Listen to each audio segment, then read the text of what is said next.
Hi అండి. Welcome to the Nichay cook house. Chicken pulao ఎలా చేసుకోవాలో చూద్దాం. ముందుగా 1 కేజీ చికెన్ తీసుకొని బాగా వాష్ చేసుకొని 3 లేదా 4 టేబుల్ స్పూన్ల చిల్లీ పౌడర్ వేసుకోవాలండి. 2 టీ స్పూన్ల సాల్ట్ వేసుకోవాలి. చూడండి, నేను చూపిస్తున్న విధంగా చేయండి, చాలా బాగా వస్తుంది. ఫస్ట్ టైం చేసినా కూడా చాలా బాగా వస్తుంది. 1/2 టీ స్పూన్ పసుపు వేసుకోవాలండి. 1 టీ స్పూన్ ధనియాల పొడి వేసుకోవాలి. ఇంకా 1 కప్పు అయితే 1 కప్ అనొద్దు కానీ 1 బంచ్ ఆఫ్ పుదీనా వేసుకోవాలి. కొత్తిమీర వేసుకోవాలి. 1 కట్ట అండి, అదొక కట్ట ఇదొక కట్ట, 2 కట్టలు అయితే వేసుకోవాలి. ఇప్పుడైతే 1 కప్పు పెరుగు వేసుకోవాలండి. పెరుగు వేసుకొని బాగా కలుపుకోవాలండి. ఎలా కలపాలి అంటే మొత్తం పుదీనా కొత్తిమీర ఫ్లేవర్ మొత్తం చికెన్కి పట్టేలా బాగా కలపాలి. ఇలా నేను చూపిస్తున్న విధంగా కలుపుకున్న తర్వాత 1 లెమన్ తీసుకొని అందులో జ్యూస్ అయితే పిండుకోవాలండి. 30 మినిట్స్ అది పక్కన పెట్టుకోవాలి. ఇప్పుడైతే 4 గ్లాసుల రైస్ తీసుకొని బాగా వాష్ చేసుకొని ఒక హాఫ్ అన్ అవర్ అయితే నానబెట్టుకోవాలి. హాఫ్ అన్ అవర్ లేదా 15 మినిట్స్ అయినా చాలు. ఇలా పక్కన పెట్టుకోవాలి. బాగా వాష్ చేసుకొని ఈ రైస్ని అయితే పక్కన పెట్టుకోవాలండి. నా ఈ పులావ్ అయితే మీకు నచ్చినట్టయితే ఒక లైక్ వేయడం అయితే మర్చిపోకండి. ఇంకా వేరే వాళ్ళకైతే షేర్ చేయండి. ఇప్పుడైతే ఒక బగోన్ పెట్టుకొని 2 లేదా 4 టేబుల్ స్పూన్ల ఆయిల్ వేసుకోవాలండి. ఆయిల్ హీట్ అవ్వాలి. కొంచెం ఆయిల్ హీట్ అయిన తర్వాత సాజీరా వేసుకోవాలండి. ఒక హాఫ్ టీ స్పూన్ సాజీరా వేసుకోవాలి. సాజీరా వేసుకుంటే ఫ్లేవర్ చాలా బాగుంటుంది. ఇదైతే కంపల్సరీ. ఇప్పుడైతే స్టార్ పువ్వు, బగారాకు, దాల్చిన చెక్క, మిర్చి, లవంగాలు, యాలకులు అన్నీ వేసి బాగా వేయించుకోవాలండి. ఈ స్పైసెస్ అన్నీ బాగా వేగిన తర్వాత ఒక 4 పెద్ద ఉల్లిపాయలు అయితే తీసుకొని ఫైన్గా చాప్ చేసుకొని ఇలా వేసుకోవాలండి. ఇది బాగా ఫ్రై అవ్వాలి. ఉల్లిపాయలు అయితే ఇలా brown colour, golden brown colour వచ్చేదాకా ఫ్రై చేసుకోవాలి. ఇప్పుడైతే 1 టీ స్పూన్ అల్లం వెల్లుల్లి పేస్ట్ వేసుకోవాలి. అల్లం వెల్లుల్లి పేస్ట్ బాగా వేగాలండి.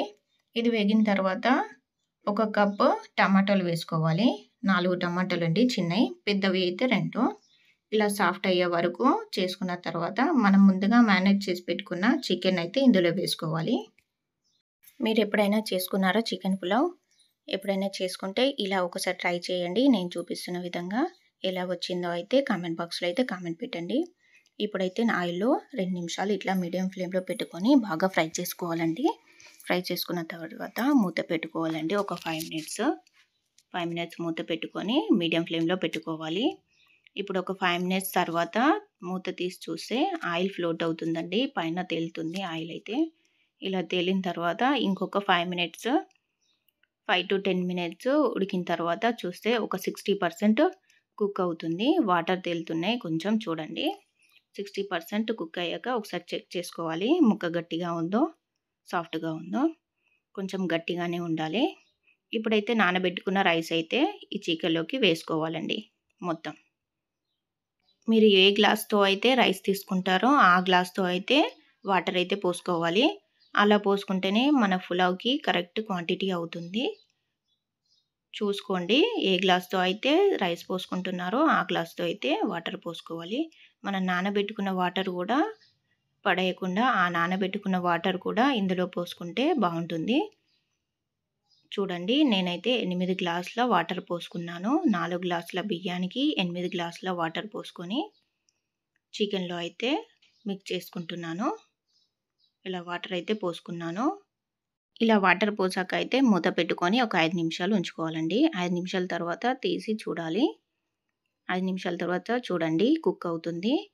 ఇలా మధ్య మధ్యలో చెక్ చేస్తూ ఉండాలి. అలానే మూత పెట్టి ఉంచకూడదు. చూడండి, ఇలా కలుపుకుంటూ ఉండాలి. మళ్ళీ మూత పెట్టుకొని ఒక 5-10 నిమిషాలు ఉంచి మళ్ళీ తీసి చూడాలండి. చూడండి, దగ్గర పడుతుంది. ఒకసారి అయితే బియ్యాన్ని చెక్ చేస్తూ ఉండాలి. చూడండి, బియ్యం అయితే సాఫ్ట్గా ఉడికిపోయింది. మనకు కరెక్ట్గా మెజర్మెంట్ పోసుకుంటే కరెక్ట్గా అవుతుంది. కొంచెం నీరుంది. ఒక 5 మినిట్స్ పెట్టుకుంటే సరిపోతుంది. చికెన్ పులావ్ అయితే రెడీ అయింది. వేడి వేడిగా తింటే చాలా బాగుంటుందండి. రైతాతో సర్వ్ చేసుకుంటే ఇంకా బాగుంటుంది. ఒకసారి అయితే ట్రై చేసి చూడండి. ట్రై చేశాక ఎలా వచ్చిందో కామెంట్ బాక్స్లో అయితే కామెంట్ పెట్టండి. Thank you for watching. Please subscribe చేసుకోండి, లైక్ చేయండి మర్చిపోకండి. మరిన్ని వీడియోస్తో మళ్ళీ కలుద్దాం. థ్యాంక్ యూ అండి.